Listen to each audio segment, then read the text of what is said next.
Rigmarole again. So, just for people who do happen to listen to these, to have one or two that just listen, Bill Sherberg is not with us tonight, unfortunately, or yeah, he's not with us. So, he's often gone to a book reading, a book signing of Conscious Contact with Jay Stinnett and Kevin Hanlon in New York. So that's only a physical thing. So he sends his apologies. So we'll be back hopefully next week with us, and we'll continue on from where we were. But what we decided to do is go back to the beginning, and we read chapter one, and we have a couple of readers here, and we're going. Is Dina here? Should I ask? Is Dina here? I didn't see. I didn't ask. Is Dina not here? James, you might get demoted again. Or you could do the footnotes as well, James. You've done them ever so well last. Dina's not here, so James, I don't see Dina here. Or if anyone else is a reader, would like to read. No. Okay, James, you do it. Yeah. Okay. James is going to do the footnotes first. Thank you, James. So we've got Bob in Ilford, which is not far from me. I'm in Southeast. Bob is in East London. We've got James across the river from me. James is in West. Are you in West London, James? James in West West London. London, yeah. And we've got Steve is in Atlanta. And is that all our readers? And Thomas, where are you, Thomas? Where are you? Thomas is in Iowa. So we're going to read chapter one, and he titled it. It's a great title, isn't it? Challenging the Creation Myths. He's titled it, and this is Bill Sherberg. I mean, he titled it Challenging the Creation Myths, and it's set in, well, he's covering the period of November 1934 to October 1937. So chapter one. So I started off. I said the book Alcoholics Anonymous, the story of how many thousands of men and women have recovered from alcoholism, and he's put in parentheses here, commonly called the Big Book by AA members, end parentheses, is one of the most important and influential spiritual works published in the 20th century. Good opening, isn't it? It describes a clear path that alcoholics, problem drinkers who are unable to quit drinking by willpower alone can follow to achieve sobriety and then live a life free of alcohol. And then he says, since 1939, millions of men and women have taken the advice offered in this book, worked the program of recovery outlined in the 12 steps, and experienced the quote unquote spiritual awakening necessary to maintain their day to day sobriety.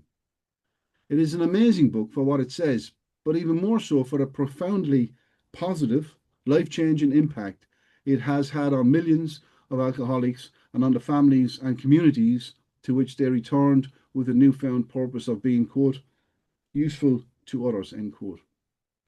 As a product of the late 1930s, Alcoholics Anonymous is almost unique among important spiritual works because of the tremendous amount of contemporary evidence telling us how it was actually put together. For a historian, the most valuable sources are a wealth of the 1930s documents preserved in several archives across the Northeast. And I believe we have a footnote there, James. We do. Foremost among these are the Alcoholics Anonymous General Service Office Archive in New York City and the Stepping Stones Foundation's archive in Katona, New York. Other valuable sources of primary documents and information about Alcoholics Anonymous are the Akron and Cleveland, Ohio AA archives, the Rockefeller archives in Sleepy Hollow, New York, and the Chester H. Kerr collection on alcoholism and Alcoholics Anonymous at Brown's University John Hay Library in Providence, Rhode Island. Thank you, James. Taken together, these documents tell an almost day by day story of how AA survived and grew during its early, quote, flying blind period, end quote, right up until April 10th, 1939, the day on which the authors published the book that so carefully explained their program of recovery. Now, while these real-time documents provide the most unassailable evidence for what happened in Alcoholics Anonymous between late 1934 and early 1939, that history is further embellished, interesting choice of word, Mr. Sherberg, by the later writings and statements of four early participants in the story. So Bill Wilson is founder, not founder. Ebby Thatcher, the man who first exposed Bill to the ideas that led to the creation of AA. Jim Burwell, an early atheistic member of AA, and Ruth Hawk, AA's first secretary. And he goes on, Mr. Sherberg says, the word quote unquote embellished is used here deliberately to emphasize the fact that each of these four major eyewitnesses has proven to be unreliable to one degree or another, once their testimony is critically compared with the available archived materials. This should not be surprising. At best, memory is a defective and self-deceptive faculty. Attention is not always paid, and when it is, dates are regularly misremembered, while details are forgotten, left out, or compounded beyond recognition. Events are frequently too unimportant to be remembered accurately, and he's put in parentheses, if at all, and sometimes the unvarnished truth is just too painful or embarrassing to be told.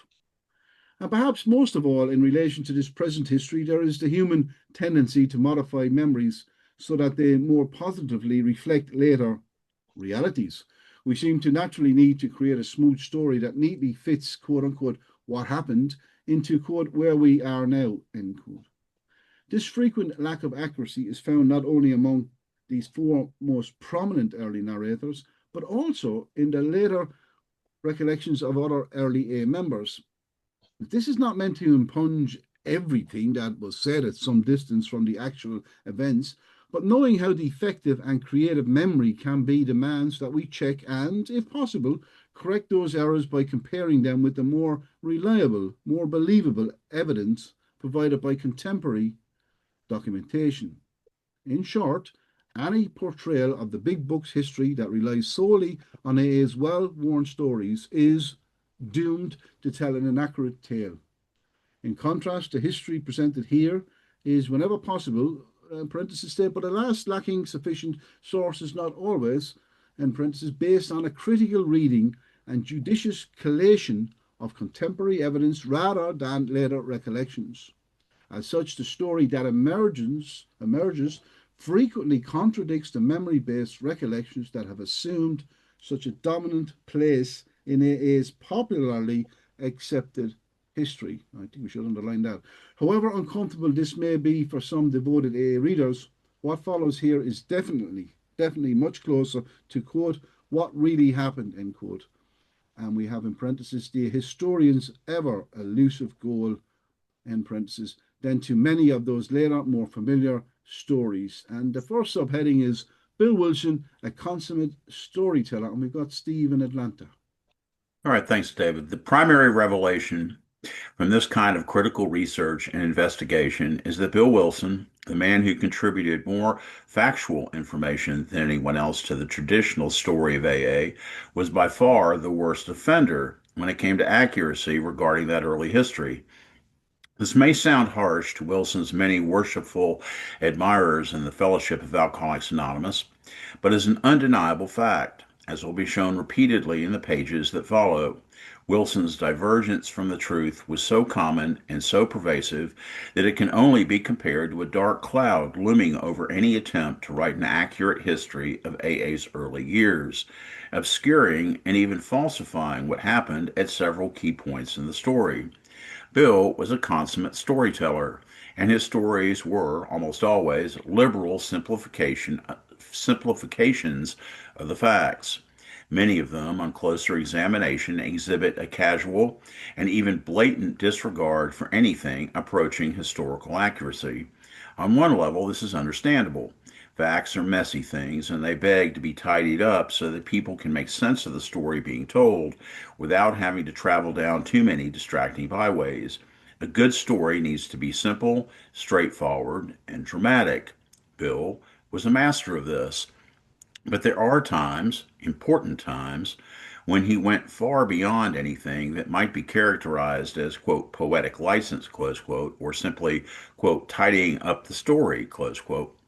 Bill's recounting of the facts is sometimes so wide of the mark that it can only be explained as willful, conscious myth-making, the creation of a story specifically crafted to deliver a particularly clear image or an unmistakable lesson to the listener. All too often, Wilson's "this is what happened" accounts must be understood and treated as nothing less than parables, as fables he fashioned to instill some hope in the still suffering alcoholic, or to provide an instructive, uncluttered story about the celebrated origins of Alcoholics Anonymous. Historical truth, with a capital T, was not the point. For Bill, the point was that the story had to convey an important message about the program of recovery, and it needed to be dramatically delivered for maximum impact. In such cases, Wilson believed that this kind of falsification was more than justified, open parentheses, or at least inconsequential, close parentheses, just so long as it served his higher purpose. This is hardly a new or radical observation about him. As the author of Pass It On noted so candidly, Wilson was certainly, quote, never reluctant to stretch a fact for the sake of emphasis, close quote, and he often spoke, quote, in metaphor rather than relating events as they actually happened, close quote. Moreover, Wilson, quote, was never likely to pass up the opportunity to deliver a parable where he thought it would do some good, close quote, or, quote, when he thought he could make a point or highlight a principle. Bill Wilson wasn't just a great storyteller, he was, at times, a conscious and deliberate mythmaker. Besides telling a meaningful story or altruistically mythologizing AA's early history, Bill also bent the facts in substantive ways whenever the true story would have shown the spotlight too brightly in his own direction. He knew he needed to move himself off center stage, and so whenever possible, he altered the story and redirected the light elsewhere.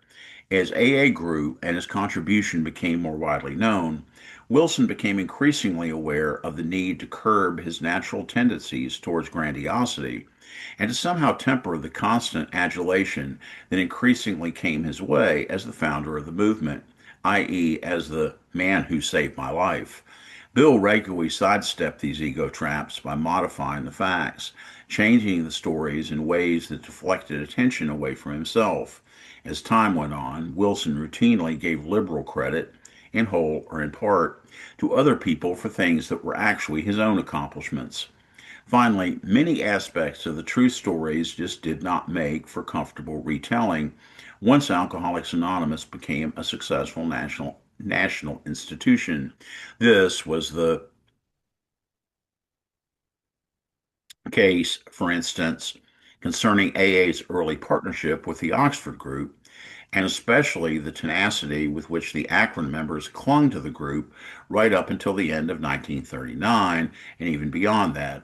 Another embarrassing story that raised serious problems for the fellowship was the central role played by Hank Parkhurst, Bill Wilson's right-hand man from 1936 to 1939, because Parkhurst drank shortly after the book Alcoholics Anonymous was published.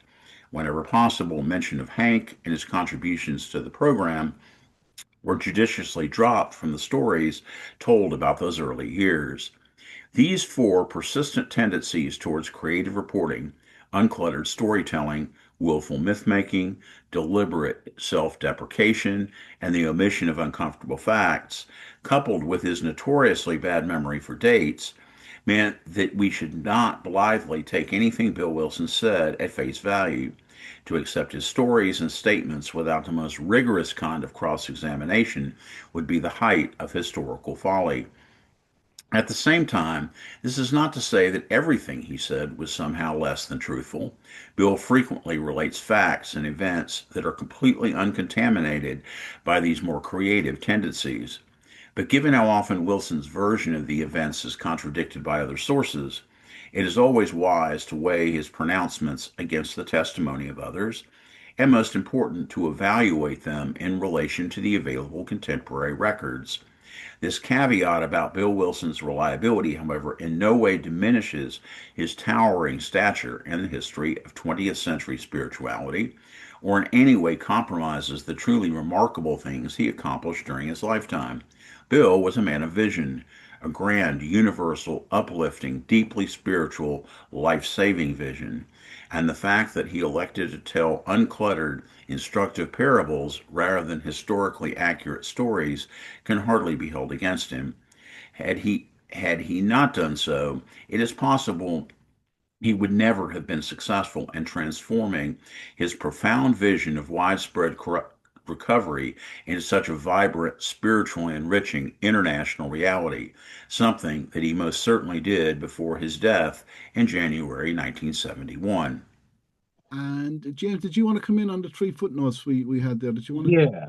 Thanks, David. So just going back to page 3, the first footnote is on the one, two, three, fourth paragraph down, as the author of Pass It On noted so candidly, footnote reads, and quote, AA General Service Conference approved, end quote, biography of Wilson and the early years of Alcoholics Anonymous. And then if we go over to page 4, AA's early partnership with the Oxford Group.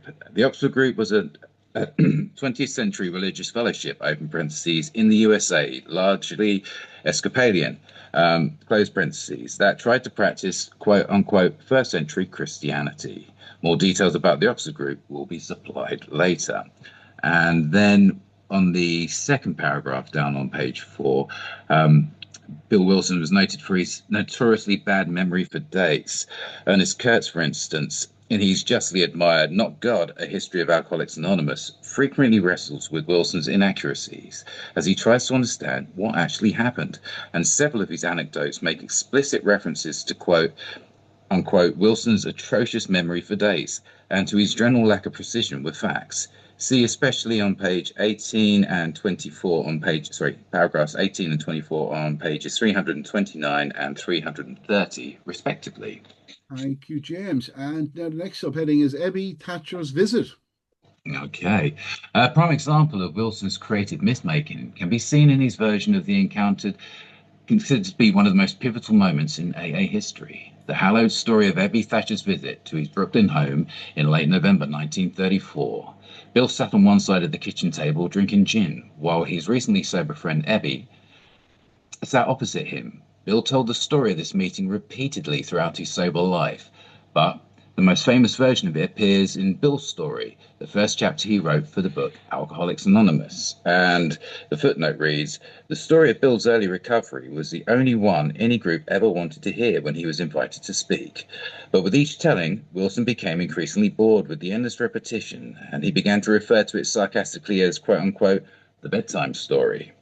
He would have been much happier just to skip over this bit of ancient history and move on to more current and important topics in AA, open parentheses, see Hartigan, Bill W., page 136, and also Unforgettable Bill W., and the quote-unquote bedtime story. And there is a web link that you can retrieve and read, which was retrieved April 24, 2013, in parentheses. Near the end of that bleak November, I sat drinking in my kitchen. With certain satisfaction, I reflected there was enough gin concealed about the house to carry me through that night and the next day. My wife was at work. I wondered whether I dared hide a bottle of gin near the head of our bed. I would need it before daylight. My musing was interrupted by the telephone. The cheery voice of an old school friend asked if he might come over. He was sober. It was years since I could remember his coming to New York in that condition. I was amazed. Rumor had it that he had been committed for alcoholic insanity. I wondered how he had escaped. Of course he would have dinner, and then I could drink openly with him. Unmindful of his welfare, I thought only of recapturing the spirit of other days. There was that time we had chartered an airplane to complete a jag. His coming was an oasis in this dreary desert of futility. The very thing, an oasis. Drinkers are like that. The door opened and he stood there, fresh-skinned and glowing. There was something about his eyes. He was inexplicably different. What had happened? I pushed a drink across the table. He refused it. Disappointed but curious, I wondered what had got into the fellow. He wasn't himself. Come, what's all this about? I queried. He looked straight at me. Simply but smilingly he said, I've got religion. I was aghast.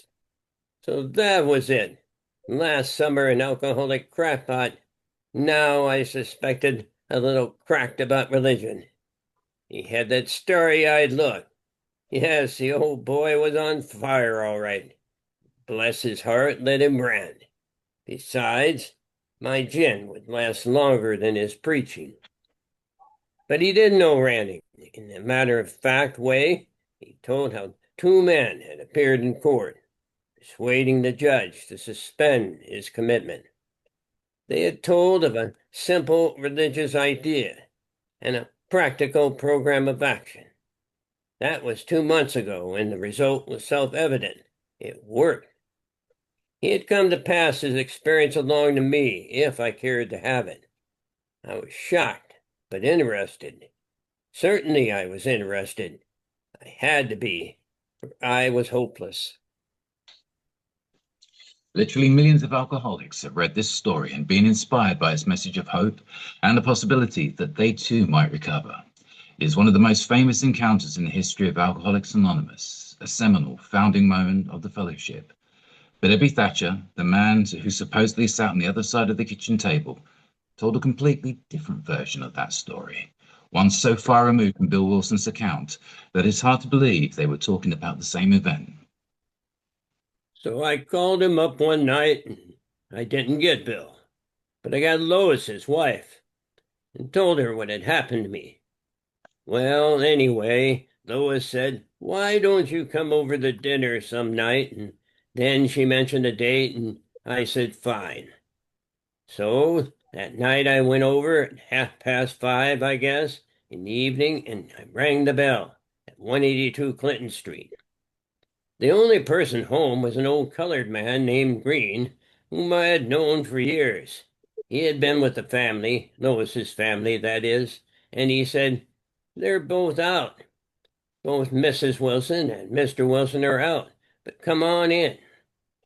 So pretty soon Bill appeared, and he'd been drinking, but he wasn't too bad, and said hello and this, that, and the other thing, and he's kind of taking me around.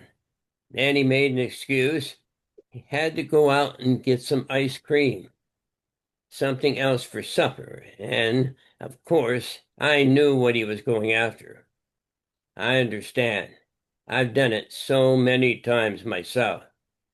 So then Lois came in. Now there was another girl invited. There was a girl invited because she lived upstairs. They'd made the place into an apartment, so we all sat down at dinner.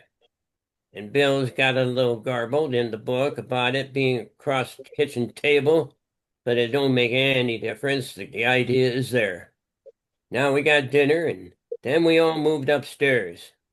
In those houses back there in the east, most of the living rooms are on the second floor.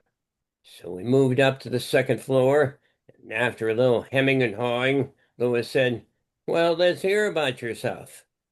So I started in. And I guess they got me wound up, and I guess I talked until pretty near 1 o'clock in the morning. And I remember Bill said, "I'll walk you to the subway with you." And I knew that he wasn't going to go for a drink because he had a bottle in the house anyway. And on the way over, he put his arms around my shoulder just before I went in the subway and said, "Well, I don't know what you've got, kid, but you've got something, and I want to get it." Unquote. Well, he didn't stop drinking right away, any more than I had stopped drinking back there that summer when the Oxford Group boys came to see me. But the idea was in there, and the idea happened to get in Bill's head. That's you, James, coming in there. Do you want to do the footnote? Yeah, I just grabbed the footnote. So just going back up to the previous reference about the old coloured man named Green. Mr. Green had been with Lois's family for years. In parentheses, he took care of the horse and carriage for Lois's father, close parentheses, and now lived in the cellar at 182 Clinton Street. Okay. You take it from there. Is it Ebby told his version? Yep. Now? Ebby told his version of that evening in Brooklyn on several different occasions, always acknowledging that, quote, "the story you read in the big book is a little different," end quote. He once glibly explained those differences by noting that, after all, he happened to be sober that night, while Bill was drunk, pointing out that there was, quote, unquote, "some details of talk that Bill doesn't remember." And I'll just come in and say, Bill didn't answer the phone. Lois knew about Ebby's recovery before he arrived. Was the whole evening a setup by Lois? No one other than Mr. Green was home when Ebby got there. No kitchen table. No private one alcoholic talking to another alcoholic conversation.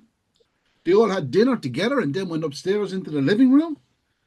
Lois and the girl who lived upstairs were there too. Back to you, James. Oh, where is it there? Sorry, David. Oh, there. They all had dinner together and they went upstairs to. Oh, you just read that, didn't you? Yeah, sorry, Bill, James. Yeah. sorry, my apologies. Bill, with his typical bravado, expressing an interest in every solution, but ever so casually and only in private while they were walking back to the subway in the early hours of the morning. It's not the same story at all, not even close. So what really did happen that afternoon, open parentheses, or was it that evening, close parentheses, in Brooklyn in late November of 1934? With two such contradictory reports, it would be helpful to have a contemporary account to verify one version or the other. But the closest thing we have to that is a round-robin letter that Lois Wilson wrote to the three of her oldest friends on July 20th, 1935, a full 8 months after Ebby's visit. In that letter, Lois proudly announces that, quote, Bill has stopped drinking through the Oxford Group, end quote. And then explains that, quote unquote, last December, Ebby Thatcher appeared sober for the first time in years and with a very strange story to tell about a religion called the Oxford Group, which had cured him just as he was about to be committed to an insane asylum. While this confirms the importance of Ebby's visit, Lois provides no details whatsoever other than to say it occurred in December, which actually contradicts Bill's claim that Ebby appeared in quote unquote near the end of that bleak November, adding yet another layer of confusion to the story. With no direct evidence to rely on, Ebby's version of the story is far more credible than Bill's for several reasons. First of all, he presents a coherent, linear narrative, beginning with Lois answering the phone and ending with his walk to the subway with Bill. And he supports that story with a wealth of specific, colourful details. If this is a story Ebby Thatcher made up just to counter the more familiar version, it was an amazingly creative effort. Also, the fact that he told his story publicly when he knew he was being recorded, along with open acknowledgement that it was significantly different from what Bill always says, surely carries some significant weight when evaluating the integrity of his memories of that night. Thatcher's story, after all, has a ring of messy truth to it, while Wilson's presentation sounds like the polished parable that it is. And we have a footnote there. In her book, Lois Remembers, open parentheses, pages 87 to 88, close parentheses, Lois' accounts of Ebby's visit closely follows Bill's version, but this is consistent with her loyal repackaging of her husband's version of his stories throughout her life and in that book. All right, none of this is meant to ignore the fact that Ebby Thatcher had a hard time staying sober and that he was not always the most reliable witness. His later recollections of his time with the Oxford Group and his comments on early AA meetings and activities are occasionally, quote, backdated, close quote, so that they more closely reflect later developments within the program. Still, the reasons for these lapses are evident and understandable. As noted earlier, memory frequently remembers what the present wants to hear.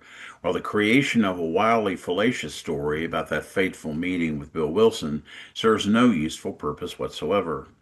Ebby Thatcher's version is clearly more believable than Bill Wilson's, and that, of course, begs the question, why would Bill have strayed so far from the facts when he told his version of the story? The short answer is that Wilson was taking one of his experiences and recasting it into a story with a message that would in no way be complicated or confused by the messy details of what actually happened. The point of Bill's much simpler, more direct and comprehensible story is to dramatically present one of the most basic foundational beliefs of Alcoholics Anonymous, namely, quote, that one alcoholic could affect another as no non-alcoholic could, close quote. His story about Ebby's visit does this admirably. Just the two of them are sitting at a kitchen table, and their entire conversation is devoted to how his friend has successfully taken control of his drinking and has now come to pass his message of hope on to another suffering alcoholic.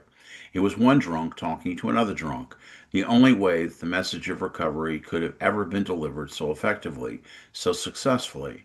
In fact, it was this very one on one conversation that became the first step of Bill's own journey on the road to recovery.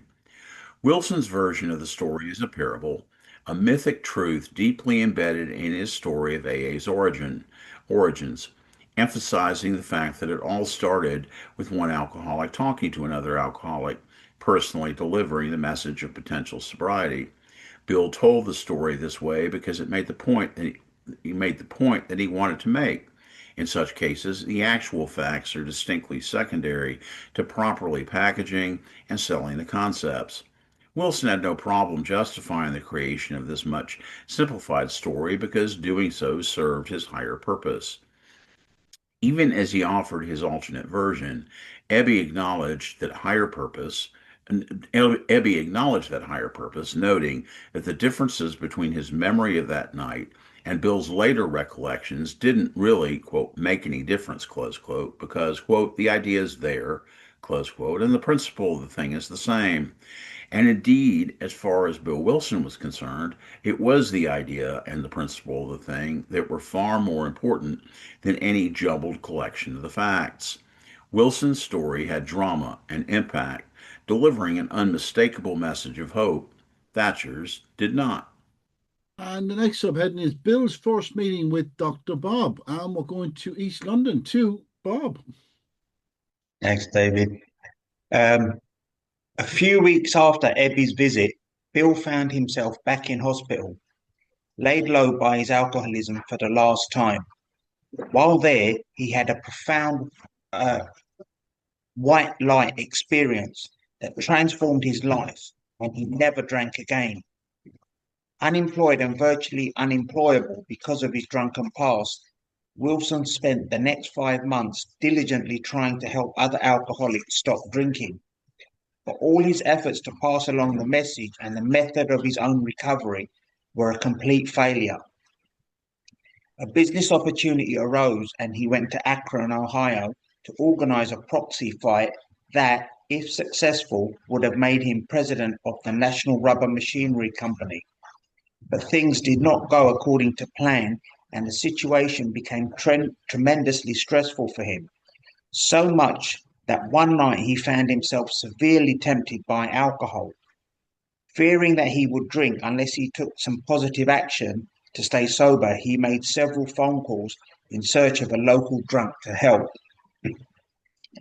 Those phone calls led directly to another key moment in AA's history when Bill Wilson met Dr. Bob Smith for the first time on May 12, 1935. These two men, one sober for exactly 5 months and the other still drinking, were introduced by Henrietta Seiberling, a leader in the local Oxford group who had been trying for months to help Bob get sober. That night, Bill and his new friend talked privately for several hours, and afterward, Bob Smith, who had repeatedly tried spiritual means to resolve his alcoholic dilemma but had failed, began to pursue the spiritual remedy for his malady with a willingness he had never been able to muster, close parenthesis. Bob stopped drinking that night and actually stayed sober a few weeks before going back to the bottle again. In Dr. Bob's Nightmare, his personal story that appears in Alcoholics Anonymous, Smith recounted the details of his last drunk. This dry spell lasted for about 3 weeks.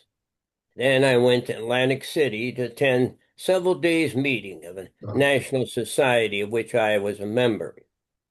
I drank all the scotch they had on the train and bought several quarts on my way to the hotel. This was on Sunday. I got tight that night, stayed sober Monday till after dinner, and then proceeded to get tight again. I drank all I dared at the bar, and then went to my room to finish the job.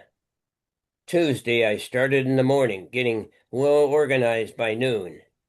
I did not want to disgrace myself, so I then checked out.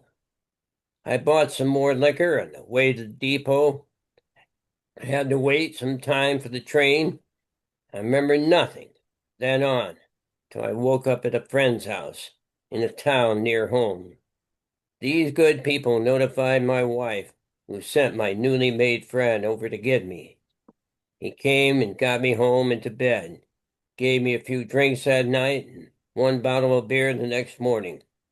That was June the 10th, 1935, and that was my last drink. On the authority of this story, June 10th, 1935 has ever since been celebrated as the founding date of Alcoholics Anonymous, the first day on which the two men sharing a common solution and a commitment to sobriety were both able to stay sober from that day forward. But Bill Wilson wasn't the only early AA member who had a problem with dates. Bob Smith claimed he attended the American Medical Association (AMA) convention in Atlantic City on this trip, but that meeting, it has subsequently been proved, started on June 10th and ended on June 14th. If Dr. Bob did in fact attend that convention, then his first day of sobriety would have been the following Monday, June 17th. Of course, it is also possible that Bob simply couldn't wait another week to go on this bender and lied about the date of the AMA convention so that he could catch a train to Atlantic City 1 week early. Is this incorrect date the result of a faulty memory or just the enrichment of an alcoholic lie? We don't know. While this particular piece of misinformation is not particularly significant in the larger picture of AA's history, it does highlight the fact that during the 1930s, members were not paying careful attention to the details of their early sobriety, and on occasion their stories were modified to cover up the past indiscretions. Both of these failings will play a part and need to be acknowledged and corrected whenever possible in the story that follows.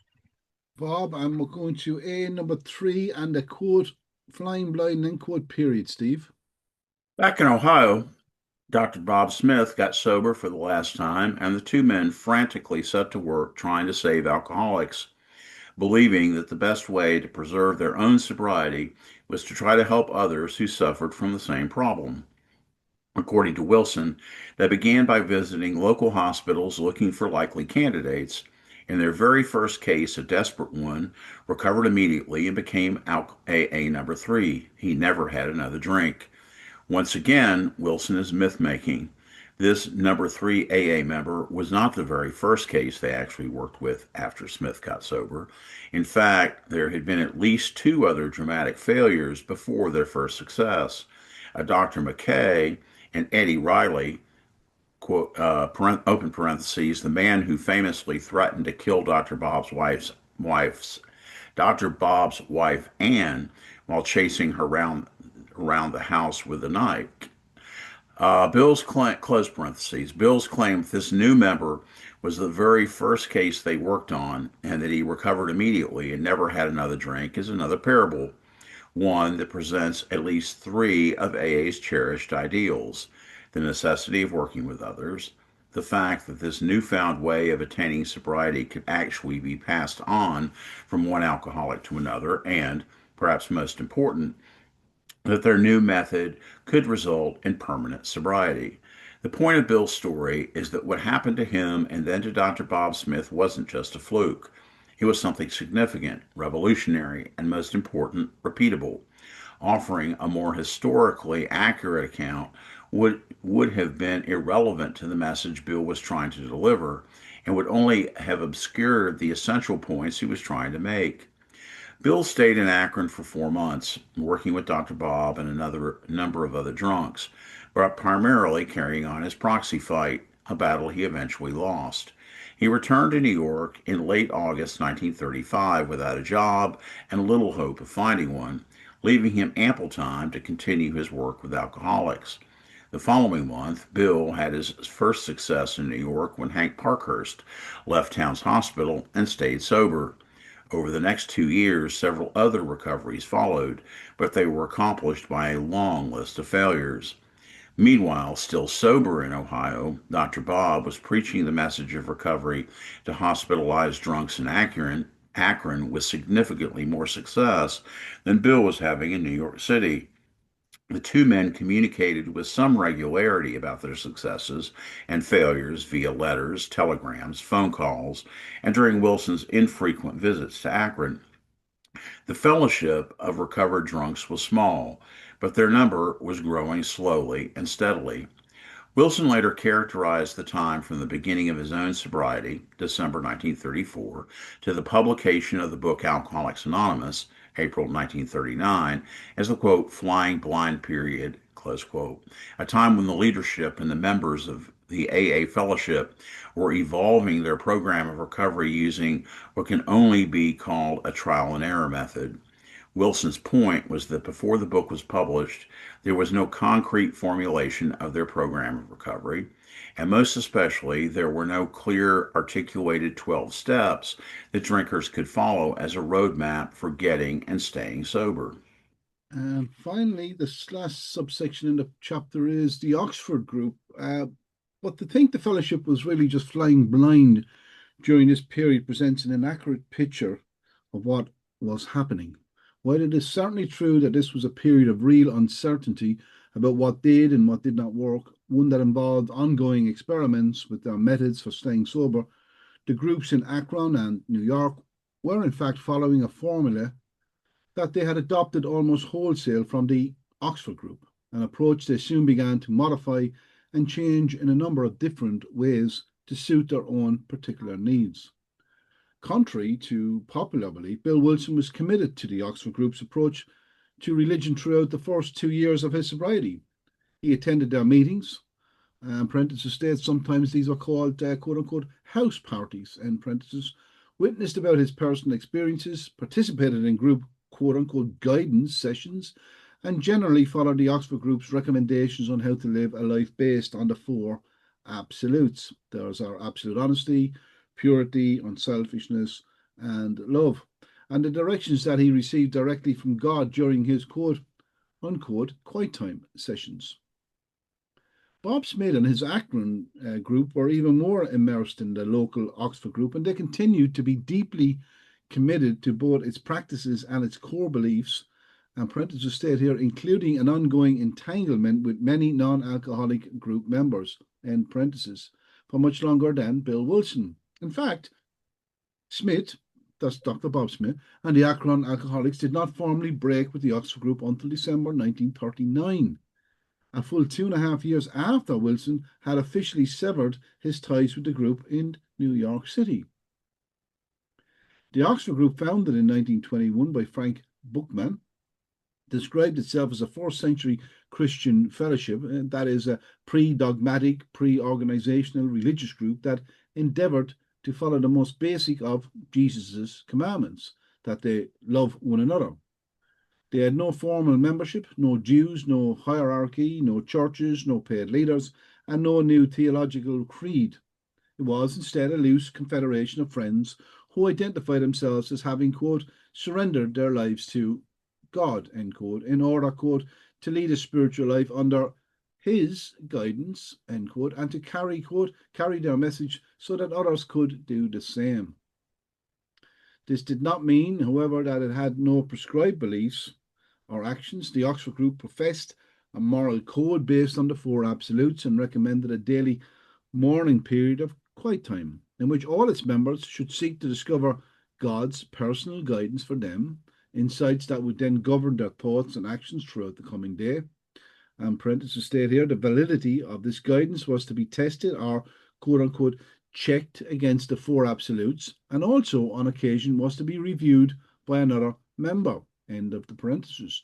The Oxford Group was far more sophisticated and complex than this brief description allows, but it was, in fact, the soil in which Alcoholics Anonymous originally germinated. And let's go to James for, I think, footnote there, James. There is indeed, David. Readers interested in knowing more about what it meant to be a member of the Oxford Group at this time are advised to read I Was a Pagan by B.C. Kitchen, open parentheses, Harper and Brothers, New York, 1934, close parentheses. The story of one man's life and practices both before and after he surrendered his life to Jesus within the Oxford Group. Thank you, James. A few of its practices and beliefs would be carried over directly into the new fellowship of AA, while many others would be significantly modified or completely abandoned as Wilson strove to extend the effectiveness and the reach of the new fellowship and its developing program of recovery. The Oxford Group was vastly important and instrumental in launching Alcoholics Anonymous, but it was necessary that AA sever its ties with them if their new group was to ever gain the autonomy so essential for its future evolution and growth. So finally, in October 1937, Bill Wilson, sober for just 2 years and 10 months, left New York for Akron to actively begin the process of that complete separation. Having distanced his group of sober men in New York from the Oxford Group, he now had a vision for what they could become once they struck out boldly on their own, and he had already formulated a plan detailing exactly how they should do that. And one important part of that plan was that they should write a book. Wouldn't it be great to just go to chapter 2 straight away, but we don't have time. You want to know what happened, don't you, really? It's fantastic. So that's chapter 1, Challenging the Creation Myths. Although we know what happened, but we want to know what happened. Does anyone know what we do here? Because Mr. Sherbrooke is not with us, Jim Worley is not with us, Gigi's not with us, Kate is not with us. They took the day off. We will have a Q&A, and we're not going to answer authoritatively on anything. But if someone has a question, you want to pose, ask a question. If we haven't got an answer, we haven't got an answer. But someone amongst us might have an answer. But if you want to ask anything, let's do that now.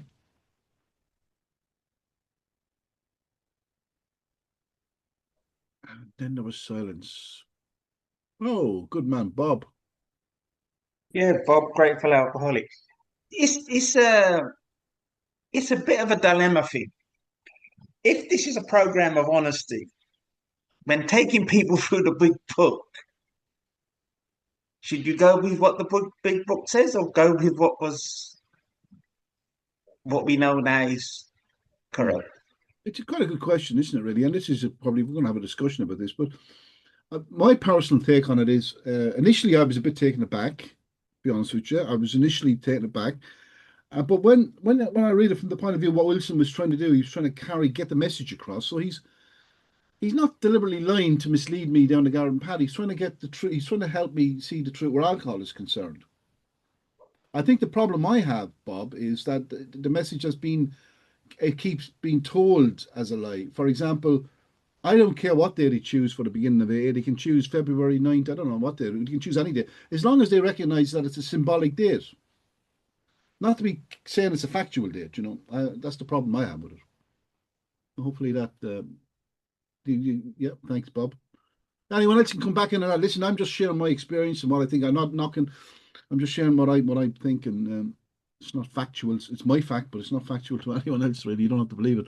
Does anyone else want to come in on that and share your experience? There you go. Steve is in Atlanta, which we touched upon there in the reading. Well, since I mean, just to share my experience with Bob, what I've done when I've worked with people since I've become familiar with the book is if they're very new to AA, I don't talk about history that much. I mean, it's more important that they get the basic tenets.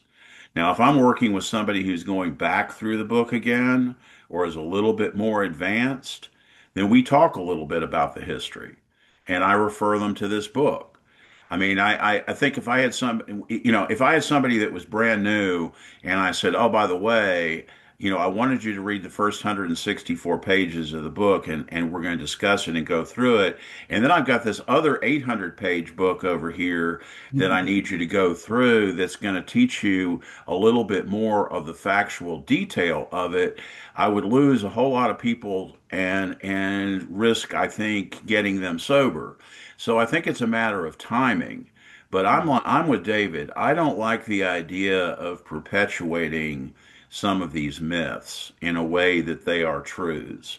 And David and I've had a little bit of back and forth on some of that. And then this week, I have the experience, because it was Founders Day, with having some people walk into meetings and start talking about, these things as absolute facts and posting things on social media as absolute facts.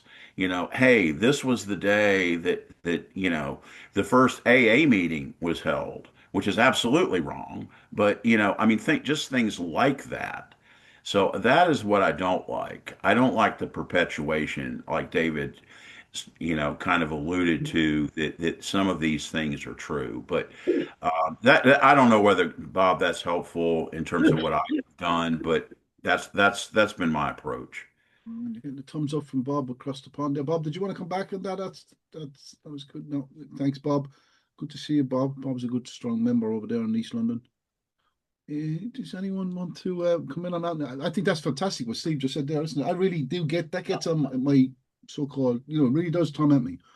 It reminds me of when I was a Catholic, when I was brought up as a Catholic, and people were telling me a story as a kid, and I questioned the story, and I was told, you don't question stuff like that. That's just the way it is. And so I have no problem. Don't take things too literal. I take them. I've always kind of been in that, but when you're brought up like that, it's very difficult to break out of it. And I think a lot of people don't want to let go of the, as Bill Wilson called it himself, the bedtime story. Steve, I think,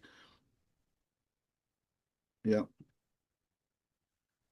Can I Okay, so talk? Zels, you put up your hand because we've two before you. If you put up your hand next, we just keep it going this way. Tom, if you just raise your All hand right. and we come to you because otherwise, yeah. Let's go to Tom Hickcock and we Hickcock. Hello, Tom. Hi, I just like to note that on the title page of every big book, it says the story of Mm, how it doesn't say the history. that's It right. says the story. And to me, a story involves make-believe. And Yeah, that's a warning. But I appreciate the guy that said if he's got a new person, they're confused anyway. They don't need to be confused anymore. And that was a very good observation, I thought. But we're talking about a story, not history. That's all I got. yeah. We're talking about a story, but it's told as a history, Tom. That's the problem, I think, isn't it? Would you agree to some Okay. extent? Yeah, Okay. it's told as if a factual, but it's a story. But I agree with you. It is a story. It's a good story, bloody good story, actually. It's a very good story. It's a great story.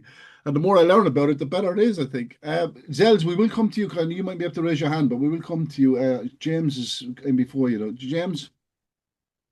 Yeah, thanks, David. And I totally agree with Steve. I mean, I take small groups through the big book, that first 164 pages, sort of on a regular cycle, and it's nice to point out some of the more pertinent facts. You get people that are questioning some of the language or they don't understand some of the historical references. And I think that's always a nice segue. You can drop in some facts and some history. And I found in general people have responded really well to just a little bit of meat on the bones, fleshing it out, rather than going deep into writing the big book and sort of going, no, it's all wrong what you hear in meetings. Um, Yeah. and I think the kitchen table story between Ebby and Bill W.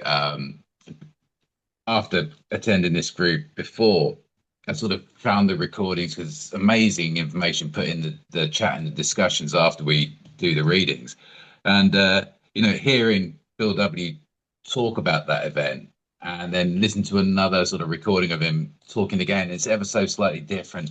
And I've often caught myself retelling my own story. It's my story. How can I get it wrong? And frequently it is different. And I remember in my first year of recovery, I did some meetings in the States and I did a main speaker chair and they record them. And the secretary sent me a link saying, here's recording of your chair. And I couldn't bring myself to listen to it for about another 6, 7 months. And then when I actually listened to my story being played back, I was like, oh my God, who's this guy making up all this absolute That was me.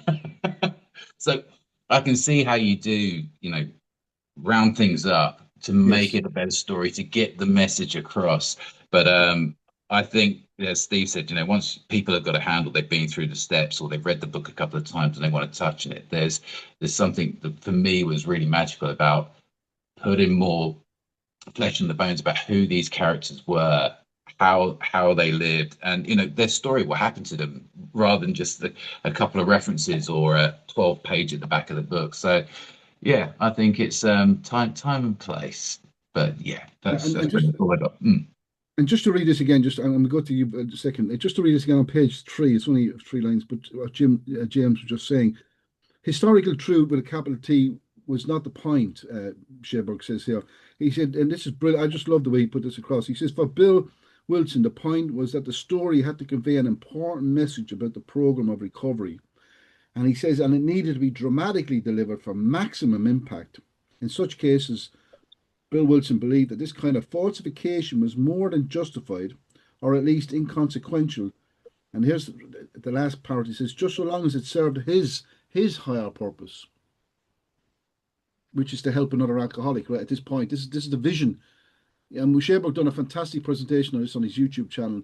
Bill Wilson's vision, a never-changing plan. It's an incredible presentation. If you haven't listened to it, highly recommend it. Now let's go to that. Thanks, Els. You've been practicing good old love and tolerance there. Thank you, sir. No problem at all. And I guess I'm 81. Wow. I've only been in AA for not even 7 years yet. Wow. So, but I bring to the table the attitudes of back in the 30s. They had vacuum cleaner salesmen that went and sold vacuum cleaners door to door. And I'm not sure that it really matters that much if it works. And to me, that's all I really care about. It works. Exactly. And I'm sober. But I do like history. I love history. And but I don't think of all of the what happened in AA. I think of people that were really trying to wrestle with the idea of being sober and how they could pass that on to people. So that's all I've got to say. That's great. It's very true. And there was no such thing as AA. I know it sounds obvious, but there's no such thing as AA when they were doing this, right? And how there was no such thing as it. There was no message of it. And we were at a presentation last night with Gary Neihart. I'm going to actually put this up for you. How they used to treat alcoholics back in the day. It was just incredible. When you see this, I should read this actually, because it might, as to use that lovely word that James uses, the segue, it might be nice, James. Yeah, what do you think? It might be a nice segue. So if I put up on the screen for us, this is what, and I posted this in our WhatsApp group, but this is what Gary Neihart did, and this is incredible. This is from his presentation last night on Dr. Silkworth contrast. Oops, come back up there. So this is a quote. It says from, it is important to remember the state of medical reasoning regarding alcoholism in the late 1930s when considering what was happening within the ranks of Alcoholics Anonymous. The world had kept alcoholics in insane asylums. The public had grown to accept high fatality rates during alcoholic withdrawal. Quack cures had now nearly run their course, and new supposedly scientific theories were surfacing almost daily. In a 5-year period beginning in 1938, now the book is not even published, right? Yeah, as we well know. Some 20 new theories on alcoholism causes and treatment surfaced in New York City alone, or New York alone. Insulin, vitamin deficiency, salt, sugar, overactive pancreas, overactive adrenal gland, underactive pituitary gland, and many other predispositions to alcoholism were presented. One leading doctor found the cause of alcoholism to be the bleach in white bread. Another said there was no worry, nor was there any rush to deal with alcoholism because alcoholics could not reproduce, so they would eventually simply die out. For a short time, a well-known doctor made his way by removing part of the stomach as cure for alcoholism. And that's from the book Silkworth, page 38. So, AA, hallelujah, I say. Thank you, Bill Wilson, but let's not, as I love that Steve said, perpetuate the story anymore. Let's go back to Thomas. Thank you, Thomas, for reading for us today. Thomas is in Iowa.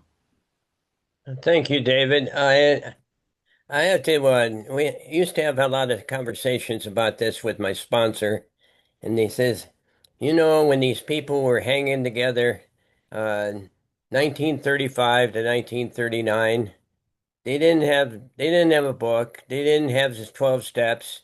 They didn't have anything else. They weren't giving out birthday cakes. They didn't have medallions. When what they had was each other. And he says, and they had some simple beliefs at first. They thought that they had that somebody, in order to get sober, had to first go and be hospitalized, and they had to get medical care in a hospital setting. And he says, and then they seen a few people just start coming and hanging around them. And they didn't go to the hospital. And some of these people were staying sober. And they said, well, how can that be? And he says, it kind of went against their preconceived ideas. The thing that they did have, though, was something that I think would really turn a lot of us off today, is Dr. Bob and some others, they believe that there's vitamin deficiency in alcoholics. And so they put them on a diet of stewed tomatoes and Carol syrup. And he says, like, I don't know if I could ever stay sober in that type of environment. So, but one thing I was talking with my sponsor at one time, he says, they really didn't know what they were doing. He says, and every once in a while, some of the things that they were trying with another fella, somebody died. And they says like, oh my God, we better not do that again. And so the trial and error process was actually pretty extreme in some cases. But I was at a meeting just a couple days ago, and one of our friends had 50 years of sobriety.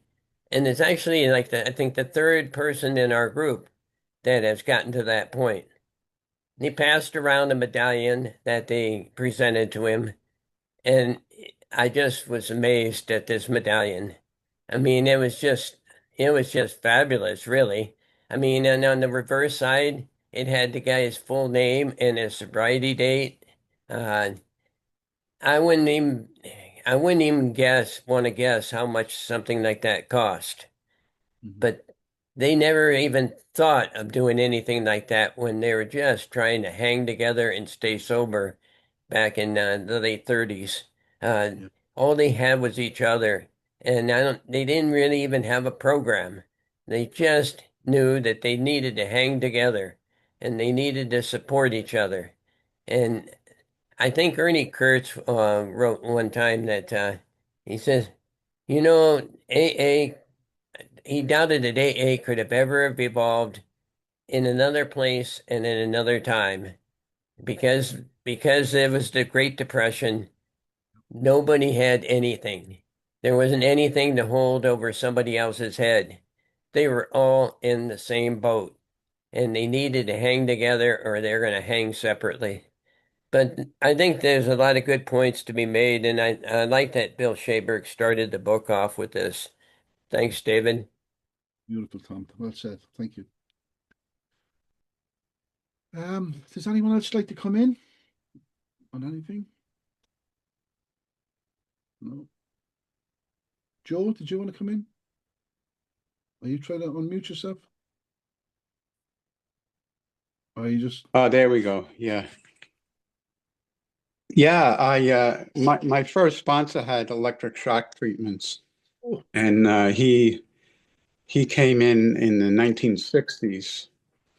So that was the treatment, even in the 30s and 40s, they were still, they were doing that, even into when my sponsor was trying to get sober, And so it's just, this meeting has been very informative. And I remember getting angry a couple of years ago when a friend of mine was telling me that Bill used hyperbole, and I said, what about absolute honesty? I got my egotistical backup, but I'm sure Bill's motives were, how do we make this thing grow, and what's the best for everybody? How can more people become sober, have opportunities to get sober? And so very grateful and this information is very important to keep, the truth about what happened. And so I appreciate all the work you guys are doing. Thank you. Thank you. Well, that's a good point, isn't it? What do you say, even in the 60s they were doing that? One of my fears, actually, when I was drinking, they were going to lock me up in a psychiatric unit. Let's go to William Kirk. William, where are you coming in from? I think I've asked you this before, have I, William? No, I'm from Glasgow, Oh, good man. Good. Glasgow, Scotland. But I think when we're looking at these different bits, whether it's true or whether it's false, these things, I think one of the big issues is the medicalisation of alcoholism. And Dr. Silkworth spoke about all this in the early days, but and it was talking, see that part that you put up there about Dr. Silkworth's, medicalisation of alcoholism, the deficiencies, the vitamin deficiencies, the different things. These are all factual things, I think as time goes on, there's, I mean, I've worked in this area for many, many years, right? For the medical side of it. And we do that, there's a bit of truth to each bit, say that, the medicalisation of it, in terms of, as it the alcoholism causes the vitamin deficiencies, and that's how we give Parentovite and these type of treatments for alcoholism. But see, as we move further through it now, there's all this different type of research going on, whether it's a dopamine deficiency, the inability to break down acetone. I know this is all medicalisation of it, but I think what Bill was talking a way back in the early days there, there was all this medicalisation of it and these signs and symptoms, and you were just a wretched alcoholic and you were locked up. That was the treatment. There wasn't any treatment. So that was a breakthrough when people, alcoholics, one alcoholic speaking to another, whether it was over a table or no. But the point is, that the breakthrough was, I think that looking much deeper than the medicalisation, looking at whether it's a threefold or a twofold illness, but the fact that there's, it's an allergy of the body, and you have this, the allergy of the body, where one's too many and 100's not enough. So when you've got to separate, the medical side. And I think Bill was talking about that, particularly when he goes on speaking about when they were suspecting, with his spiritual experience, when they were talking about, you were hallucinating because you were on methadopa, you're on a hallucinogenic drug. But I believe that Bill had an actual spiritual experience in that. And I believe when he was writing all this stuff, he was actually, his heart was in the right place, and it was getting the message across, a bit like what's been spoken about already. So I think the intentions was right, and I think if you could pick holes in different bits yet, and a lot of things that was written down, but as it's been said already, they didn't have any big book. They didn't have any, they only had their own personal experiences on it.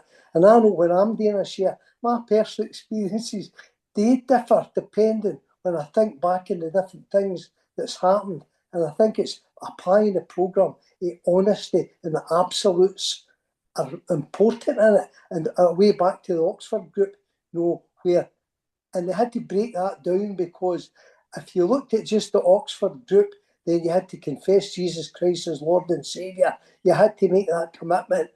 And that then made it only applicable to a certain few. The good thing about the way Alcoholics Anonymous works is pluralistic, is irrelevant to your belief or whatever, your understanding of God. And I think that was the message that they were putting across, because they didn't have anything to go on. That's my kind of thoughts on it anyway. I found it very, very interesting. Thanks very much. Thank you, William. Thank you very much. If there's no other hands, we can wrap up. I just thought I might finish with this last paragraph on, I just love this paragraph when people read it at a meeting even. It's from the story Dr. Alcoholic Addict, or I'm not going to read, the last paragraph is on, and acceptance was the answer. I just love when he said this: I must keep my magic magnifying mind, the three M's, on my acceptance and not my expectations. He says, for my serenity is directly proportional to my level of acceptance. And this is very good. He says, when I remember this, I can see I've never had it so good. And then he finishes with, thank God for AA. And I want to say, thank God for AA. and thank you for your fellowship. And I say that, and I have to work at it sometimes to appreciate it, but it's incredible. So let's hear it for challenging the creation myths. Mr. Schaberg done a wonderful job. Thank you, sir. And we look forward to welcoming him back in the room next week with us. And we will stop the recording there. I'll just